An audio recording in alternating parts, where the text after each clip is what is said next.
सत्य वचन, अमर वचन, जीवित वचन, दिव्य वचन, सत्य वचन, अमर वचन, जीवित वचन। साई दा बामा बनी दा बामा बगरे रे सा नी रे सा नी रे सा नी रे सा नी रे सा। दिव्य वचन, सत्य वचन, अमर वचन, जीवित वचन, दिव्य वचन, दिव्य वचन।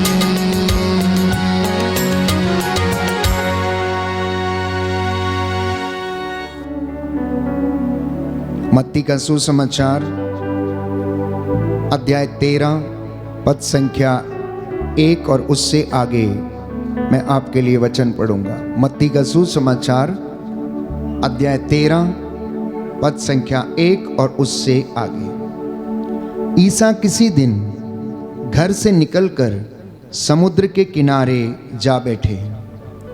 उनके पास इतनी बड़ी भीड़ इकट्ठी हो गई कि वे नाव पर चढ़कर बैठ गए और सारी भीड़ तट पर बनी रही।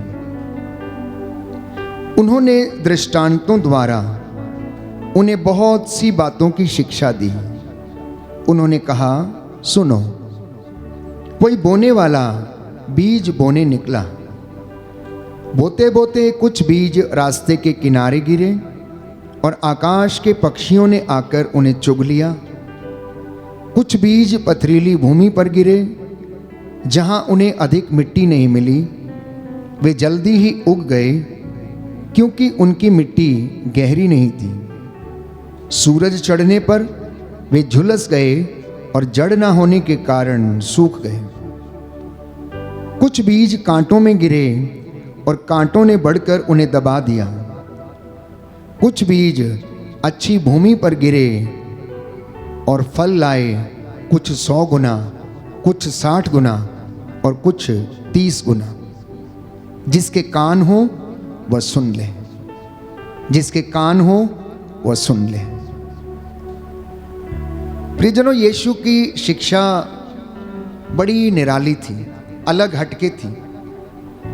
इस दुनिया में अनेक संत महात्मा, अनेक गुरु, अनेक शिक्षक हुए हैं, अनेक उपदेशक हुए हैं, लेकिन यीशु की जैसी शिक्षा ना तो आज तक किसी ने दी, ना कोई दे सकता है, क्योंकि उनके बोलने का अंदाज अलग था, उनकी शैली अलग थी।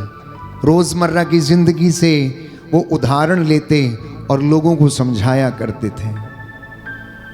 अब वो पहाड़ी पर बैठ जाते हैं और लोगों को बुलाते हैं और कहते हैं कि सुनो, एक बीज बोने वाला बीज बोने के लिए निकला।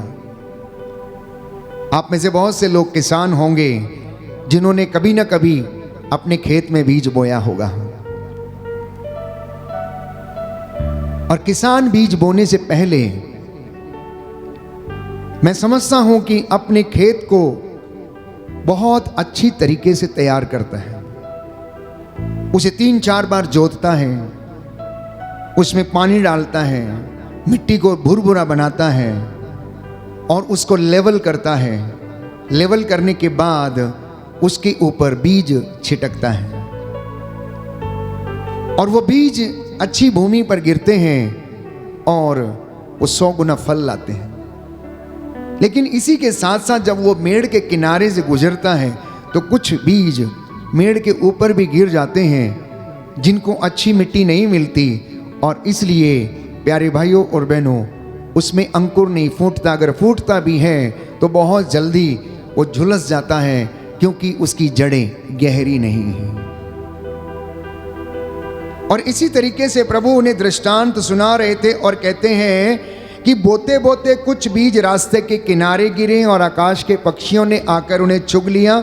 और कुछ पथरीली भूमि पर गिरे, जिन्हें अधिक मिट्टी नहीं मिली। वे उग गए, लेकिन गहरी मिट्टी नहीं मिलने के कारण वो जल्दी झुलस गए, क्योंकि सूरज का ताप उन्हें लग गया। उनकी जड़ गहरी नहीं थी, वो सूख गए। कुछ बीज कांटों में गिरे और कांटों ने उन्हें दबा लिया। कुछ बीज अच्छी भूमि पर गिरे और कुछ 60 गुना, 100 गुना, 70 गुना फल लेके आए। अगला वचन यदि आप पढ़ेंगे तो वहां पर इस दृष्टांत का मतलब समझाया गया है, क्योंकि चेले इस बात को समझ नहीं पाए। तो दृष्टांतों का उद्देश्य अगले वचन में लिखा है, पद संख्या 10, ईसा के शिष्यों ने आकर उनसे कहा, आप क्यों लोगों को दृष्टांतों में शिक्षा देते हैं? उन्होंने उत्तर दिया, यह इसलिए कि स्वर्ग राज्य का भेद जानने का वरदान तुम्हें दिया गया है, उन लोगों को नहीं। क्योंकि जिसके पास कुछ है उसी को दिया जाएगा और उसके पास बहुत हो जाएगा, लेकिन जिसके पास कुछ नहीं है उससे वो भी ले लिया जाएगा जो कुछ उसके पास है।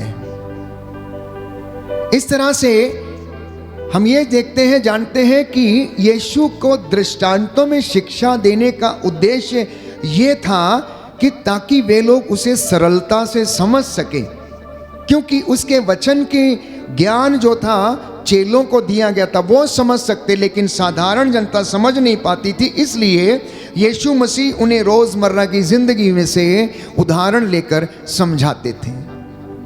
इस दृष्टांत की सुंदर व्याख्या पद संख्या 18 में निहित है। इसको मैं पढ़ता हूं ताकि आप लोग जानिए कि इस दृष्टांत का अर्थ क्या है, फिर उसके बाद हम चर्चा करेंगे। अब तुम लोग बोने वाले का दृष्टांत सुनो। यदि कोई राज्य का वचन सुनता है लेकिन समझता नहीं, तब उसके मन में जो बोया गया है उसे शैतान एक आकर ले जाता है। यह वह है जो रास्ते के किनारे बोया गया है। व्याख्या भी समझाई है कि जो रास्ते के किनारे बीज गिरा उसे क्या करते, पक्षी आकर चुग जाते हैं, ले जाते हैं। तो यीशु उन्हें समझाते हैं कि अब सुनो कि शैतान आकर उस वचन को तुरंत ले जाता, क्योंकि उस व्यक्ति के जीवन की जो मिट्टी है, हृदय रूपी जो मिट्टी है, वो मुलायम नहीं है, वो सॉफ्ट नहीं है, इसलिए वो बीज उसमें गिर नहीं पाता है और जड़ नहीं पकड़ पाता।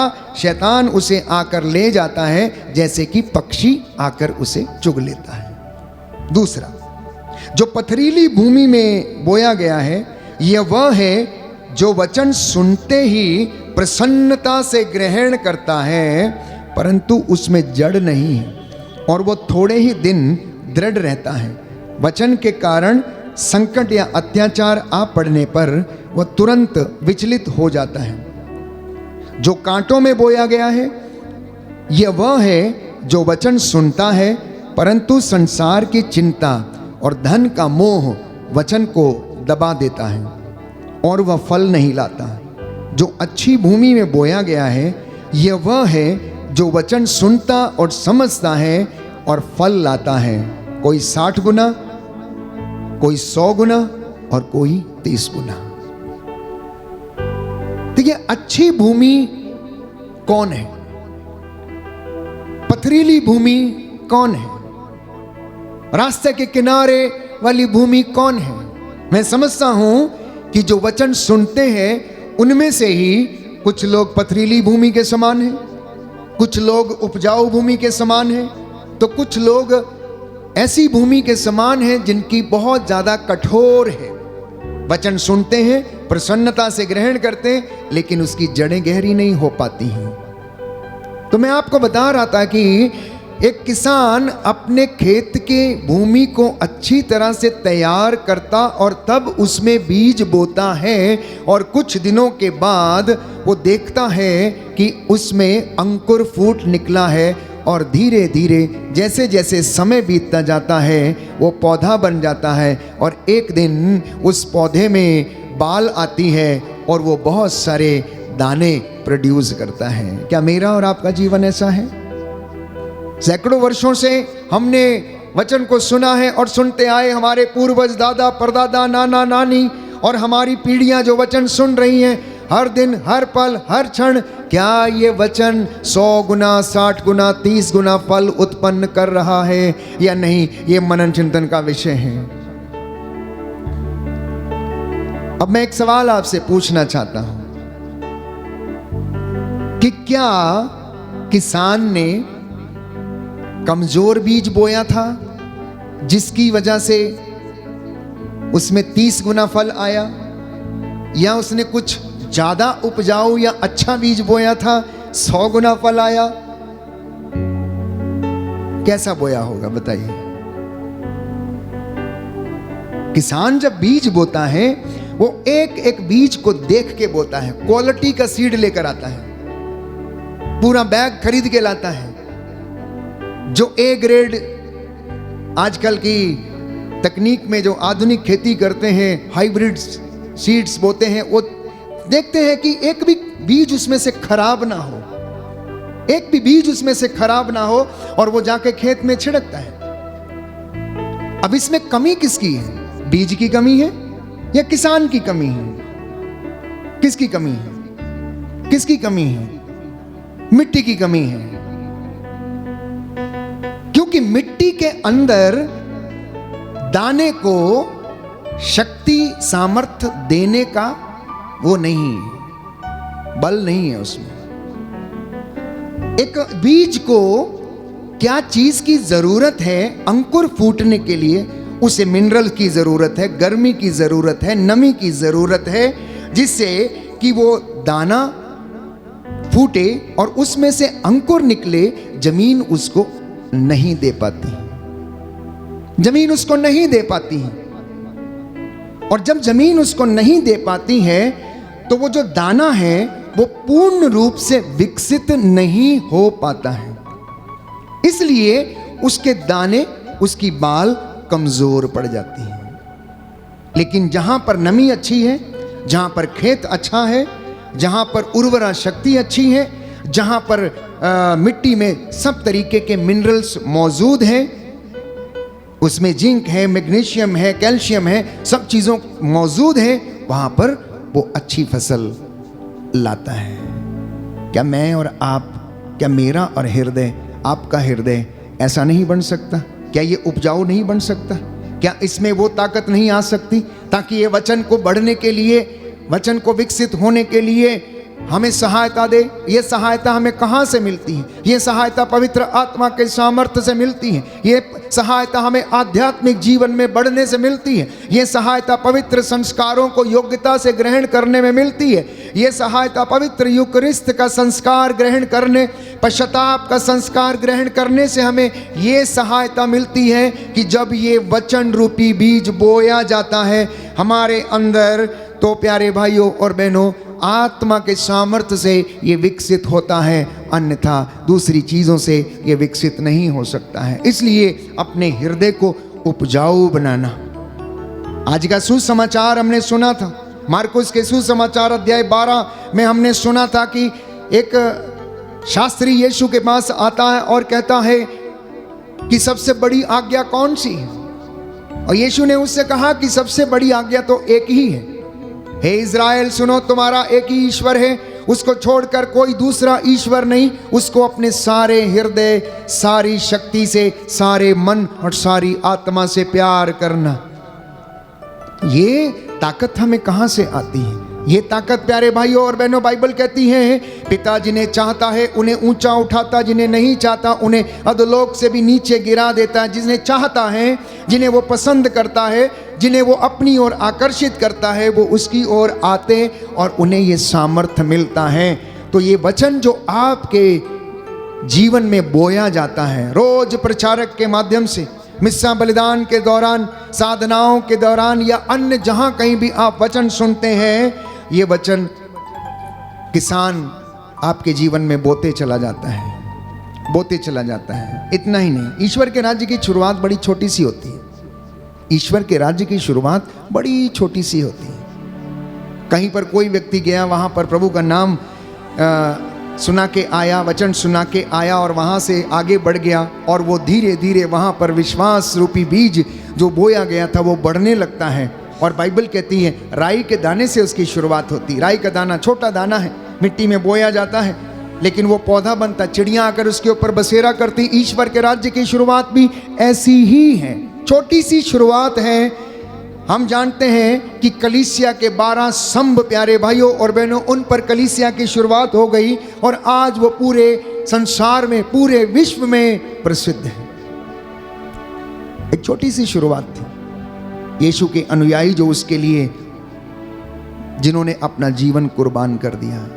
तो इसलिए आज का जो ये वचन आप सुन रहे हैं, इसलिए इस वचन को अपने जीवन में धारण करना। दाहिना हाथ उठाएं और मेरे पीछे बोले, परमेश्वर मुझे साफ कर, परमेश्वर मुझे साफ कर, यीशु मुझे शुद्ध कर। यीशु मुझे शुद्ध कर। आज का वचन आज का वचन मेरे हृदय में बोया जाए, मेरे हृदय में बोया जाए, 100 गुना फल लाए। 100 गुना फल लाए। Hallelujah, hallelujah, hallelujah. हालेलुया। हे प्रभु यीशु, हे प्रभु यीशु, आज का ये वचन आज का ये वचन मेरे लिए है। मेरे लिए मैं है। विश्वास करता हूँ मैं विश्वास करती आप मुझसे बातें कर रहे हूँ, हैं। आप मुझसे बातें कर रहे हैं। Hallelujah, hallelujah, hallelujah. हालेलुया। हे प्रभु यीशु, हे प्रभु यीशु, आपके पवित्र वचन आपके पवित्र वचन आत्मा और जीवन है। आत्मा और जीवन है। इन वचनों के द्वारा इस वचनों के द्वारा मेरे परिवार में, मेरे परिवार मेरे में, जीवन में मेरे जीवन में आशीष प्रदान कीजिए। आशीष प्रदान कीजिए। Hallelujah, hallelujah, hallelujah. हालेलुया। तो वचन तो बो दिया जाता है और उग भी आता है,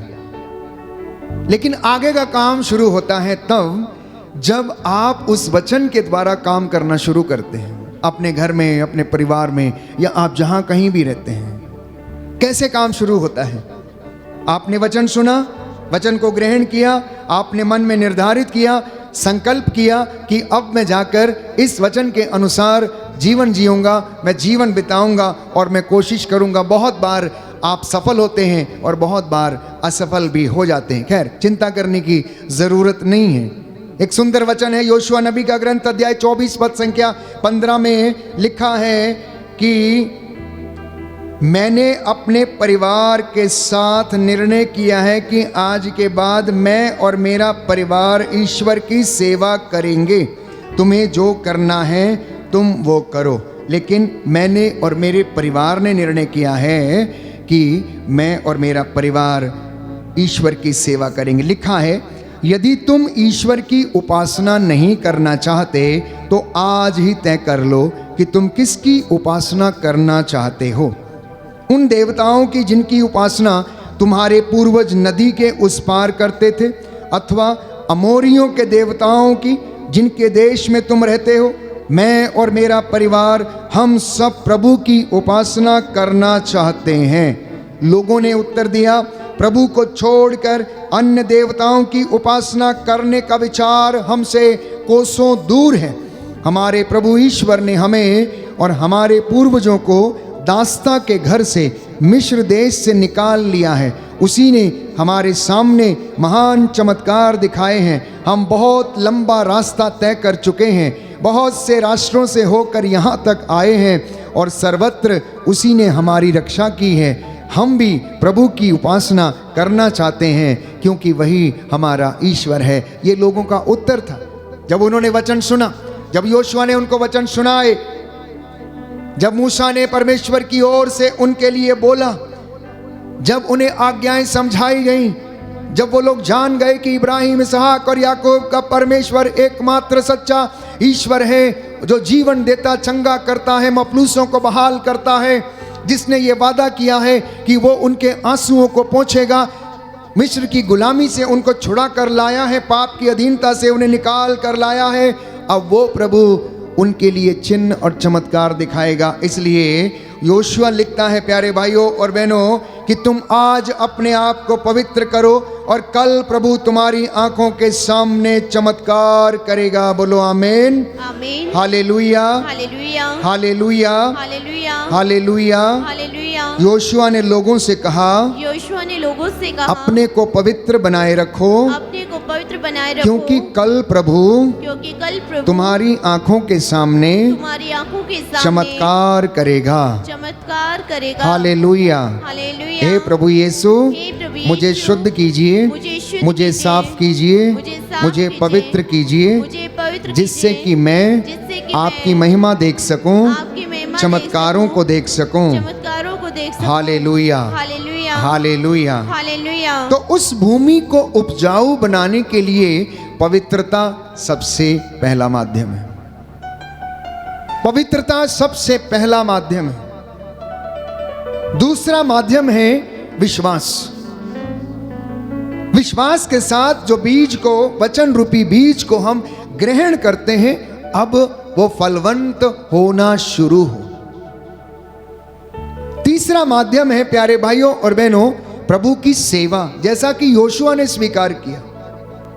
हम में से बहुत से लोग सोचते हैं कि जब तक हमारे पास पर्याप्त धन नहीं होगा तब तक हम सेवा नहीं कर सकते। प्रभु आपकी बड़ी सेवा नहीं चाहता, छोटी छोटी सेवा चाहता है।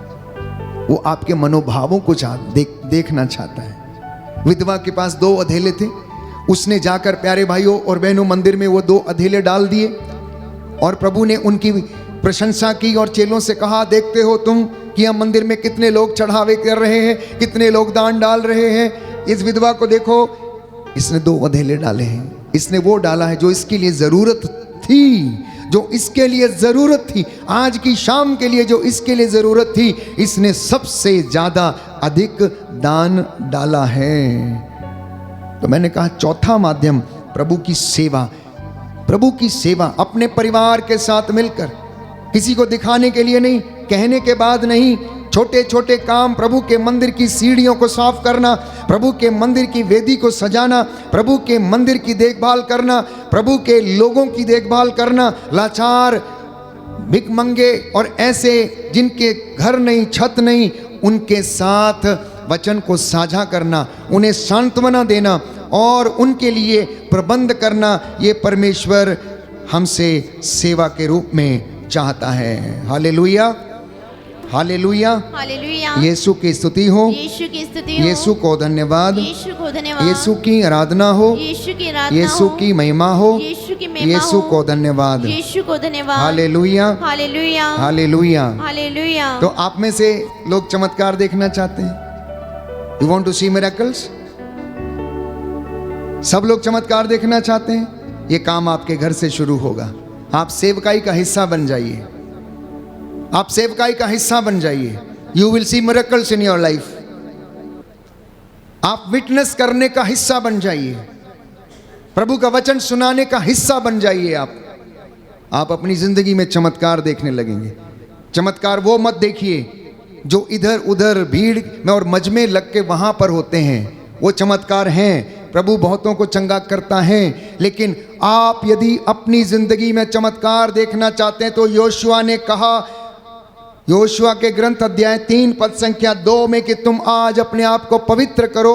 कहने का मतलब ये है कि तुम आज प्रभु की सेवकाई में शामिल हो जाओ, उसके कामों में शामिल हो जाओ और परमेश्वर कल तुम्हारी आंखों के सामने चमत्कार करेगा। कहने का मतलब है दशमांश में पूरे रहो, प्रार्थना में पूरे रहो, उपवास में पूरे रहो, सेवा में पूरे रहो, क्योंकि धर्मी व्यक्ति से परमेश्वर यही अपेक्षा करता है। और जो व्यक्ति इन बातों का पालन करता है, धर्म के मार्ग पर चलता है, अपने अंगों को अधर्म के साधन नहीं बनने देता, बाइबल कहती है परमेश्वर अपने भक्त के घर में डेरा डालता है, उसके दास की हड्डियों की रक्षा करता है। लिखा है भजन संहिता 91 पद संख्या 10 और उससे आगे, अपने दूतों को आदेश देता है कि जब वो गिरें तो उन्हें अपने हाथों पर उठा लें, ताकि गिरने पर उनके पैरों को पत्थर से चोट न लगे। इतना प्यार करता है अपने भक्तों से, इतना प्यार करता है उस पर श्रद्धा रखने वालों से, वो इतना प्यार करता है जो उसके रास्ते पर चलते हैं। इसलिए प्यारे भाइयों और बहनों, मंदिर में सेवा, गरीबों की सेवा, प्रार्थना दल के सदस्य बनिए, अनाथों की विजिट करिए, सिख की विजिट करिए, बीमारों की विजिट करिए और परमेश्वर आपको ब्लेस करेगा। पड़ोसी का हाल चाल पूछिए, अगर बीमार है उसे सांत्वना दीजिए, जाके यीशु के नाम पर उन्हें ब्लेस कीजिए। प्यारे भाइयों और बहनों, अब बात यह है, आपके पास यीशु होगा तभी आप दे सकते हैं। अगर यीशु है नहीं तो आप कहाँ से देंगे? इसलिए आप जाते नहीं मिलने के लिए, क्योंकि यू डोंट हैव जीसस। आपके पास यीशु नहीं है।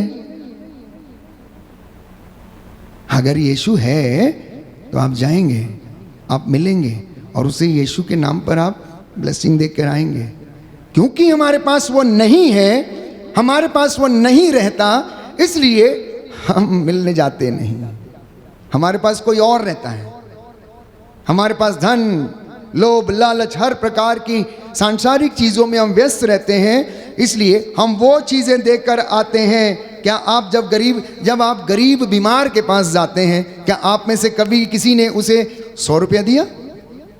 क्या आप में से कभी किसी ने 500 रुपये दिए कि लो भाई दवाई कर लेना? कितने लोग अस्पताल में विजिट करने के लिए जाते हैं, वो बेचारा वहाँ पर आपको चाय भी पिलाता है, बिस्किट भी खिलाता है और आपको वहाँ से भेजता है, लेकिन आप उसको 150 रुपये निकाल के नहीं देते हैं। ये कैसी विजिट है? ये कैसी विजिट है? इतना ही नहीं कि आप भले ही आप लोकधर्मी हैं, आप वहाँ पर गए हैं, आप एक छोटा प्रार्थना भी करके शायद बहुत बार नहीं आते हैं रोगी की शैया के पास। क्यों? क्योंकि हम यीशु को अपने साथ रखते नहीं, लेकर नहीं जाते, बुलाते नहीं, लेकर नहीं जाते हैं। इसलिए हमारी सेवकाई, हमारा कार्य, हमारी भूमि उपजाऊ नहीं बन सकती है।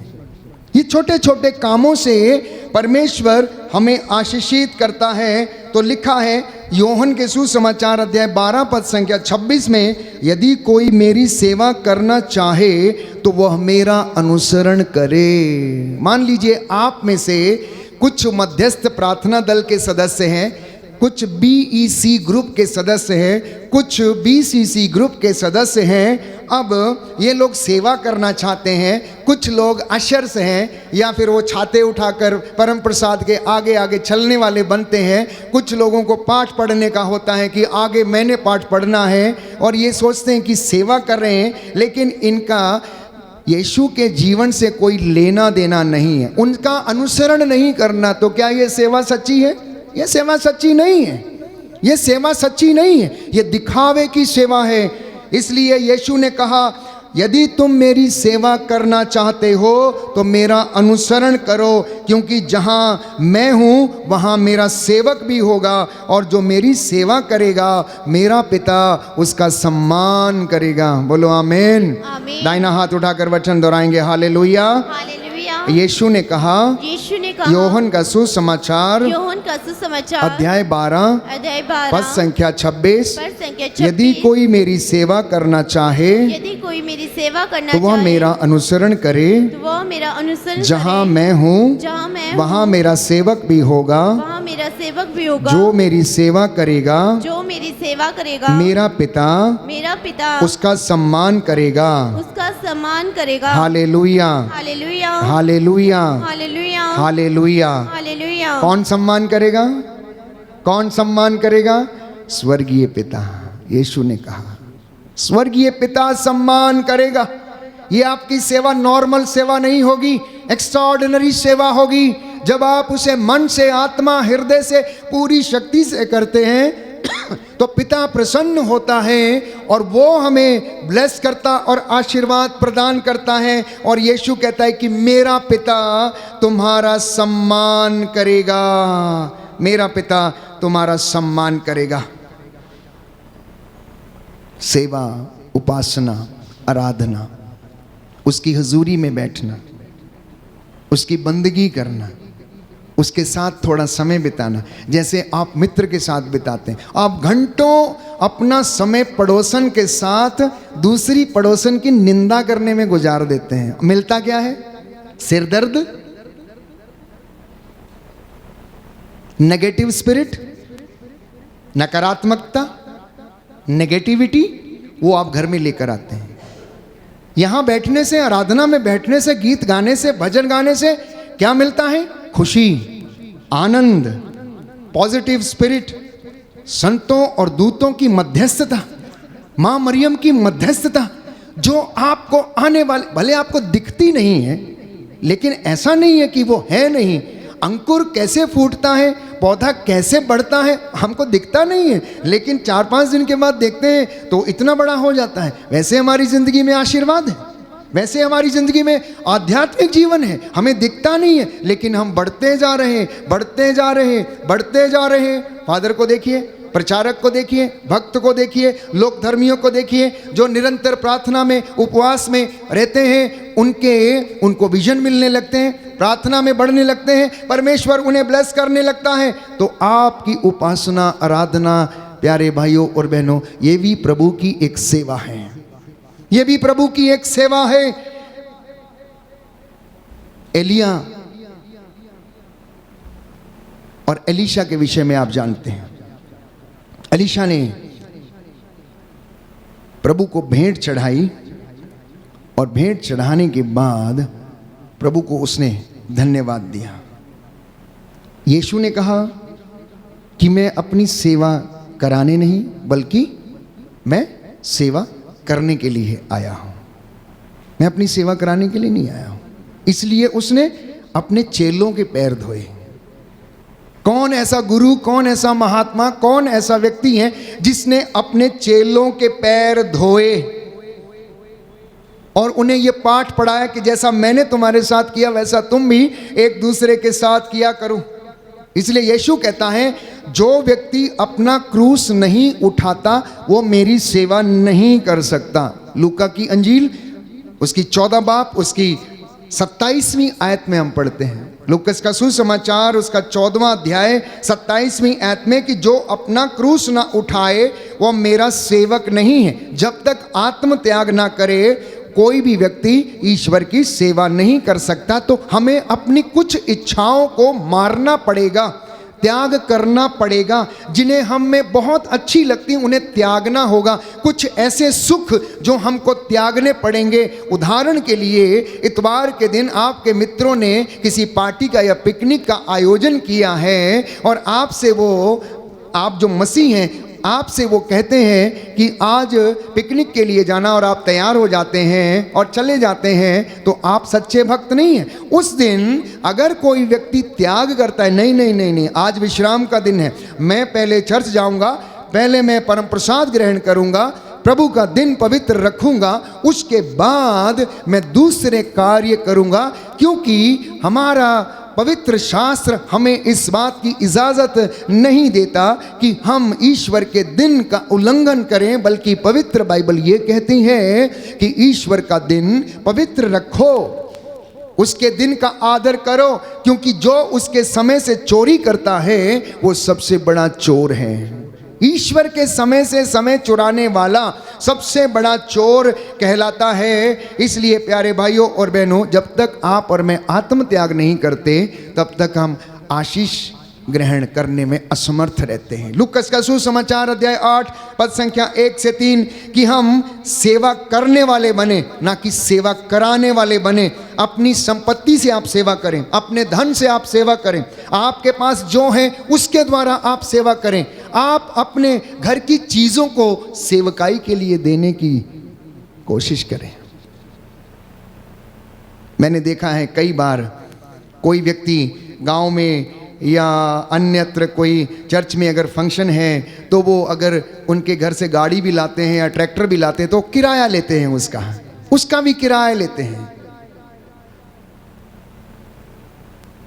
प्यारे भाइयों और बहनों, प्रभु के मंदिर की सेवा के लिए अगर कोई इस तरीके से कार्य करता है और इस तरीके से वो अपने संपत्ति से या धन से सेवा नहीं कर पाता है तो उसको आशीर्वाद नहीं। क्योंकि कभी कभार किसी को ऐसे मौके मिलते हैं जब कि वो प्रभु के कार्यों के लिए, इवेंजलाइजेशन के लिए, उसके पवित्र जुलूस के लिए और उसके पवित्र कामों के लिए अपनी संपत्ति का वो इस्तेमाल करते, चीज़ों का इस्तेमाल करते हैं। सर्व विद योर प्रॉपर्टी, अपने संपत्ति के साथ ईश्वर की सेवा करना और परमेश्वर आपके ऊपर धन की वर्षा करेगा। लिखा है मलाकी के ग्रंथ में, हम पढ़ते हैं मलाकी के ग्रंथ में अध्याय 3 और उससे आगे हम पढ़ते हैं। कहता है तुम इस बात में मुझे परख लो, तुम इस बात में मुझे परख लो। कहता है तुम अपनी भेंटें मेरे मंदिर में लेकर आओ और देखो जिससे कि मेरे घर में किसी चीज़ की कमी ना हो। आपके लिए वचन पढ़ूंगा, मलाकी का ग्रंथ अध्याय 3 पद संख्या 6 से पढ़ते हैं। मैं प्रभु ईश्वर बदलता नहीं, इसलिए हे याकूब की संतान तुम्हारा विनाश नहीं हुआ। अपने पूर्वजों के समय से तुम मेरी विधियों की अवहेलना कर उनका पालन नहीं करते आए हो। तुम मेरे पास लौट कर आओ तो मैं तुम्हारे पास लौटूंगा। यह विश्वमंडल के प्रभु की वाणी है। तुम पूछोगे हम कैसे लौटें? क्या मनुष्य ईश्वर को ठग सकता है? फिर भी तुम मुझको ठग रहे हो। तुम फिर पूछोगे हम किस प्रकार तुझे ठग रहे हैं? तुम दशमांश और भेंटों में मुझे ठगते हो। तुम पर, हाँ तुम्हारे सारे राष्ट्र पर श्राप लगा है, क्योंकि तुम मुझे धोखा दे रहे हो। तुम पूरा दशमांश और भेंटें मेरे भंडार के पास लाओ, जिससे कि मेरे घर में भोजन रहे। विश्वमंडल का प्रभु ये कहता है, इसमें मुझे परख कर देख लो। मैं अपने बादलों को आज्ञा दूंगा और तुम पर भरपूर वर्षा की आशीष करूंगा। कहता है तुम पर भरपूर वर्षा की आशीष प्रदान करूंगा। मैं तुम्हारे लिए टिड्डियों को भी कड़ी आज्ञा दूंगा कि वे तुम्हारी भूमि की उपज नष्ट नहीं करें, जिससे दाखबारियों की दाखलताएं अच्छे फल देती रहें। विश्वमंडल का प्रभु ये कहता है, सभी राष्ट्र तुमको धन्य कहेंगे, क्योंकि तुम्हारा देश एक मनोहर देश होगा। कहता है तुम इस बात में मुझे परखो, देखो, टेस्ट मी। मैं हमेशा ईमानदार हूं और मैं एक रूप रहता हूं, मैं बदलता नहीं, लेकिन तुम बदल जाते हो। अब तुम ऐसा करो कि तुम अपने भेंटों को मेरे भंडारों में जमा करो और देखो कि मैं अपने बादलों को आदेश दूंगा कि वो तुम पर आशीष की वर्षा करें। कहता है टिड्डियों से कहूंगा इनकी फसल को मत चाटो। ये टिड्डियां क्या हैं? छोटी छोटी बीमारियां, चाहे शरीर की हो, चाहे फसल की हो, चाहे जानवरों की हो। कहता मैं इनसे कहूंगा, नो, गो, गेट लॉस्ट, गो अवे, इनका नुकसान मत करो। कहता मैं ये आदेश दूंगा अपने बादलों को, टिड्डियों से यह कहूंगा कि तुम्हारी फसल चट ना कर जाए। तो चर्च जाने का मतलब सेवा करना नहीं है। केवल चर्च जाने का मतलब सेवा करना नहीं है। आपके अंदर सेवा भाव को जागृत होना अनिवार्य है। आपके अंदर आत्मा बना रहे, आत्मा आपको अगुवाई करता रहे, ये जरूरी है। अपने आप को प्रभु में बनाए रखना ये जरूरी है। अपने आप को आत्मा में बनाए रखना, आत्मा में चलाना ये जरूरी है। और आत्मा द्वारा ईश्वर के भेद को जानना ये जरूरी है। ये जरूरी है प्यारे भाई और बहन। बिना आत्मा के हम लोग कुछ भी नहीं कर सकते हैं। बिना आत्मा के हम लोग कुछ भी नहीं कर सकते हैं। इसलिए अब आप एक दूसरे के लिए प्रार्थना करना, ताकि हर व्यक्ति परमेश्वर के इस वचन को समझे। और एक आखिरी बात कि अंगीकार करना सीखिए। अंगीकार का मतलब समझते हैं? कन्फेशन करना। कन्फेशन करना कि परमेश्वर मेरा मुक्तिदाता है, परमेश्वर चंगाई दाता है। यहोवा परमेश्वर जो मफलूसों को बहाल करता है वो मेरा खुदा है। मैं उस पर ईमान रखता हूँ। वो मुझे बड़ी आशीषें और बरकतें देता है। रोज उसकी महिमा के गीत गाना, अपने घर में सुबह उठ के हुए और शाम को गीत भजन गाते हुए उसकी स्तुति करना, क्योंकि अंगीकार करने का प्रभाव जानते हैं आप लोग? Do you know the effect of confession? I will tell you. लूकस का सुसमाचार अध्याय 12 पद संख्या 8 और 9। Gospel of saint Luke chapter 12 verse 8 and 9 लिखा है, जो मुझे स्वीकार करेगा मैं भी उसे स्वीकार करूंगा। कहता है जो मुझे स्वीकार करेगा मैं भी उसे स्वीकार करूंगा। जो मुझे अस्वीकार करेगा मैं भी उसे अस्वीकार करूंगा। जो मेरा नाम लेगा पिता के सामने मैं भी खड़ा होके उसका नाम लूंगा और मैं उसे स्वीकार करूंगा। जब मैं अंगीकार करता हूं तो प्यारे भाइयों और बहनों, मेरा दर्द प्रभु का दर्द बन जाता है। उसका दुख भोग मेरा दुख भोग बन जाता है। उसका पैशन मेरा पैशन बन जाता है। उसका प्रेम मेरे हृदय में उमड़ने लगता है। इसलिए आप इस बात को अवश्य जानने की कोशिश करें कि अंगीकार करने का प्रभाव इतना बड़ा है कि यदि आप परमेश्वर का वचन बोलते, सुनते, सुनाते हैं और उसे अंगीकार करते हैं, यीशु को यदि आप एक्सेप्ट करते हैं अपनी जिंदगी में, तो वो भी आपको पिता के सामने एक्सेप्ट करेगा। Hallelujah, hallelujah, hallelujah. हालेलुया। यीशु की स्तुति हो, यीशु की यीशु स्तुति को हो, धन्यवाद, यीशु को यीशु धन्यवाद, की आराधना हो, यीशु की आराधना यीशु हो, की महिमा हो, यीशु की महिमा यीशु हो, को धन्यवाद। यीशु को धन्यवाद। हालेलुया। हालेलुया। अब एक समस्या है कि यदि विश्वास नहीं है और यदि कमजोर है, तब हम उसे प्रोफेस नहीं कर सकते, हम अंगीकार नहीं कर सकते, हम बोल नहीं सकते, हम लोगों को कह नहीं सकते कि हम यीशु के अनुयायी हैं। यीशु कौन है? यदि आपसे पूछा जाए यीशु कौन है, आप क्या बताएंगे? आप क्या बताएंगे? आप क्यों क्रिश्चियन हैं? आप क्या बताएंगे? Why do you follow Jesus? आप क्या बताएंगे? आपके परिवार में प्रार्थना होती है नहीं? आप क्या बताएंगे? आप अपने परिवार में यीशु की सबसे अच्छी इमेज आपको कौन सी लगती है? क्या बताएंगे आप? गॉस्पल में से सबसे अच्छा पैसेज आपको कौन सा लगता है जो आपके परिवार को प्रभावित करता है, आगे बढ़ने के लिए आपको प्रेरणा देता है? कौन सा पैसेज है? कोई एक व्यक्ति बता सकता है? अपनी जिंदगी में कम से कम इस धरोहर को लेते चलिए ताकि कोई आपसे पूछे कि आप यीशु को क्यों मानते हैं, उसके पीछे क्यों चलते हैं, हालेलुया क्यों बोलते हैं, होसाना क्यों बोलते हैं, सुसमाचार क्यों पढ़ते हैं? आप क्या बताएंगे? क्या अंगीकार करेंगे? क्या बोलेंगे? अपना अनुभव लोगों के साथ बांटना। और इसी क्रम में एक दूसरा सवाल, क्या आज तक मैं वास्तव में जीवित प्रभु का अनुभव अपने व्यक्तिगत जीवन में कर पाया हूं या नहीं? यदि मेरा विश्वास कमजोर है तो मैं, प्यारे भाइयों और बहनों, उसको अंगीकार नहीं कर पाऊंगा। तो विश्वास के जरिए आप ईश्वर को खुश कर सकते हैं।